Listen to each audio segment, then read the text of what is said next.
It's Renee from Party Host Helpers, and I have an easy and delicious appetizer for you to serve to your family this holiday. It's called a candy cane caprese, and I started with mozzarella cheese, star of the show here, and I got it pre-sliced at the grocery store so I didn't have to waste time cutting it.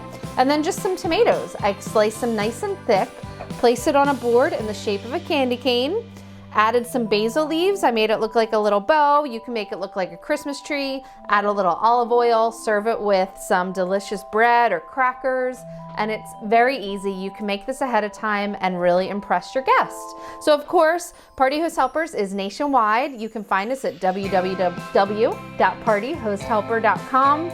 We are excited for the new year and what's to come, and we're here to help when you're ready to party.